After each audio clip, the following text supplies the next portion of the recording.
Thomas, Hélène, Vincent, quels sont nos thèmes ce soir? Les thèmes que vous allez pouvoir choisir, l'un de ces quatre, avant de venir avec moi ici. Vous aurez 40 secondes pour faire idéalement, je vous le souhaite, 4 bonnes réponses à la suite. Quels sont les thèmes? Voici.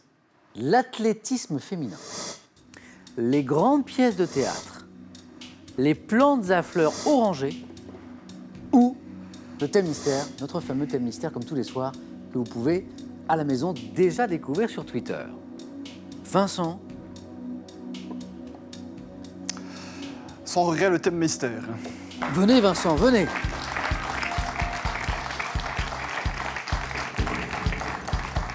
Je regarde les candidats quand je lis les thèmes et j'ai bien vu, Vincent, que vous n'étiez pas trop inspiré Pas du tout. Non. par les trois autres. Le thème mystère, le voici. Les inventeurs français. Qu'est-ce que vous en pensez? C'est mieux. C'est mieux. Mais bon, maintenant à voir. Il y en a tellement. Vincent, on y va? Je suis prêt. Je rappelle que Vincent joue ce soir pour remporter peut-être la cagnotte pour une cinquième victoire consécutive. Attention. Top, quel ingénieur et industriel français a mis au point avec son frère Auguste le premier cinématographe? Louis Lumière. En 1975, quel ingénieur invente la carte à puce? Passe. 1679, quel savant invente le digesteur ancêtre de l'autoclave? Papin. Quel céramiste né vers 1510 brûla ses meubles et son plancher pour entretenir son four afin de découvrir le secret de... Quel philosophe a mis au point à l'âge de 19 ans une machine arithmétique capable d'effectuer les 4 opérations? En 1670, quel physicien français met au point une balance à plateau découvert et à fléau composé? Foucault. En 1835 et 1837, quel inventeur découvre les procédés permettant de développer et de fixer les images? Daguerre. Oui, Daguerre. Daguerre. Un petit point pour notre champion Vincent. Et pourtant, 3 bonnes réponses.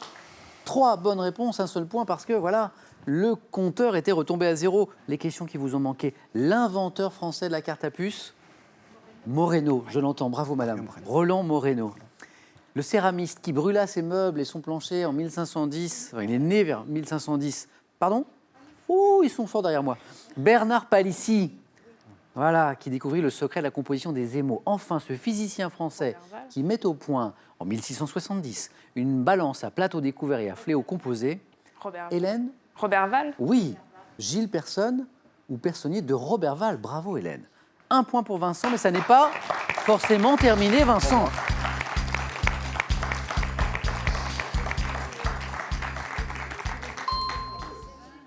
Tout dépend bien sûr des scores maintenant d'Hélène et de Thomas.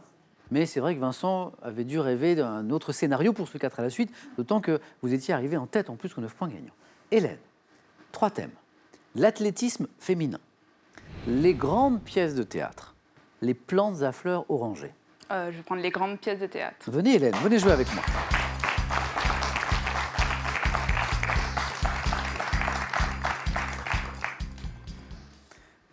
Hélène, voyage ce soir dans la culture, dans notre grande compétition de la culture.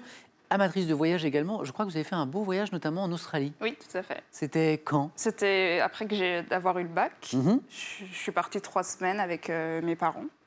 Et donc on est allé à Sydney, puis dans le centre à Ayers Rock, là où il y a le fameux rocher rouge sacré, oui, pour les aborigènes. Tout à fait. Ensuite on est allé le long de la barrière de corail. Ouais.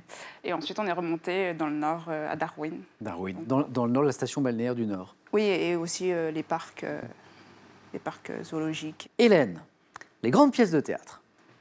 Prête? Prête. Top. Dans quelle pièce d'Edmond Rostand le héros reconnaissable à son long nez est amoureux Charlotte de... Bergerac. En 1960, quelle pièce d'Eugène Ionesco a pour titre le nom d'un lourd mammifère d'Afrique et d'Asie? À quel auteur italien né à Agrigente en 1867 doit-on la pièce de théâtre 6 personnages en quête d'auteur? Pirandello. En 1888, à quel écrivain suédois doit-on la pièce Mademoiselle Julie? Passe. En 1830, quel drame de Victor Hugo donna lieu lors de la première à une bataille Hernani. entre les jeunes? De quelle pièce de Jean-Paul Sartre dit-on l'enfer c'est les autres? Huis clos. Quelle tragédie de Shakespeare met en scène un roi et ses 3 filles, Goneril, Regan et Cordelia? Hamlet. Quelle pièce de... C'était Le Roi Lear. 3 points, ça c'est beau. 3 points pour Hélène dans ce 4 à la suite. 5 bonnes réponses. Et la seule qui vous manquait pour le 4 à la suite, Vincent Thomas, 1888. À quel écrivain suédois doit-on la pièce Mademoiselle Julie? Bravo à tous ceux qui l'avaient à la maison, parce qu'ici, et pourtant le niveau est relevé, ce soir on ne l'avait pas, Auguste Strindberg. 3 points pour Hélène. Bravo Hélène, bravo à vous.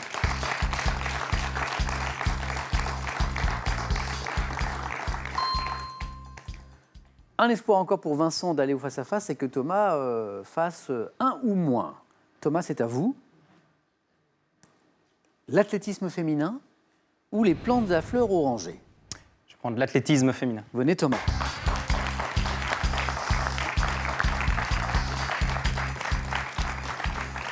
Thomas, l'athlétisme féminin. On y va? On y va.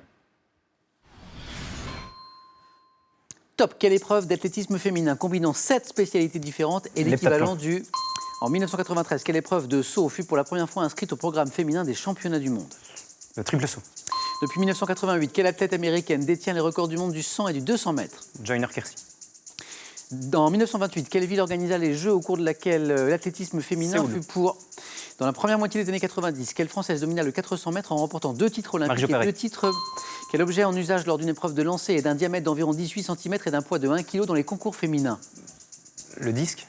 En 2005, quelle perchiste russe est devenue la première femme à franchir une barre placée à 5 mètres de hauteur? Svetlana, je sais plus quoi. Issinbayeva. Issinbayeva. Et 2 points. Oui, 2 points pour Thomas. 2 points pour Thomas. Grâce à l'heptathlon et au triple saut, enchaîné. Et puis vous aviez trouvé le disque et Marie-Josée Pérec également. 2 questions vous ont manqué seulement. Depuis 1998, quelle athlète américaine détient les records du monde du 100 et du 200 mètres? C'est Florence Griffith Joyner. Et puis en 1928, cette ville, vous m'avez répondu Séoul, je crois. Non, j'avais entendu 88. En 1928, quelle ville organisa les Jeux au cours desquels l'athlétisme féminin fut pour la première fois inscrit au programme olympique? C'était Amsterdam. 2 points pour Thomas qui vient de se qualifier pour le face-à-face. Bravo Thomas.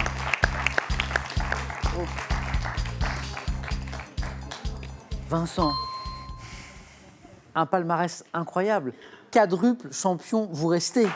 Quadruple champion, vous êtes. Ce qui est exceptionnel. Ce qui veut dire qu'on se retrouvera à Question pour un super champion, ça c'est sûr. Il vous a manqué juste une petite marche pour remporter cette cagnotte. Ça va? Ça va. Je félicite mes 2 coéquipiers qui ont été excellents. Non seulement il était très fort, mais il est extrêmement sportif, c'est Vincent.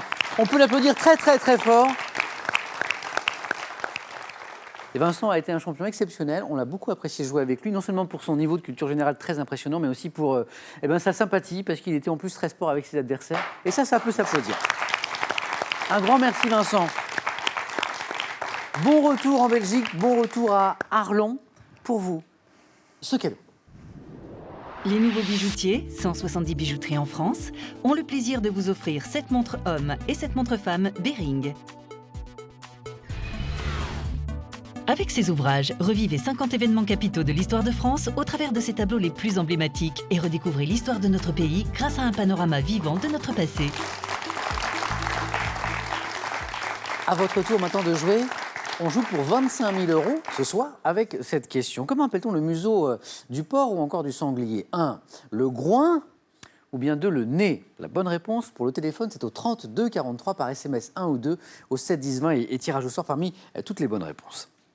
Noël, eh bien Noël c'est demain et Handicap International met à votre disposition un sac très malin pour faire la décoration autour du sapin, pour l'emballer également une fois qu'on lui fait quitter la maison.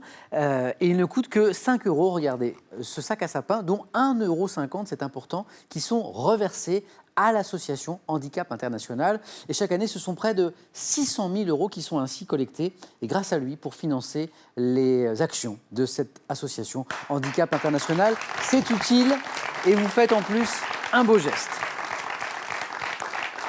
Hélène, Thomas, félicitations, mais ça n'est pas terminé. Aurons-nous ce soir une championne ou bien un champion, une Française ou bien un Belge? Réponse dans un instant sur France 3.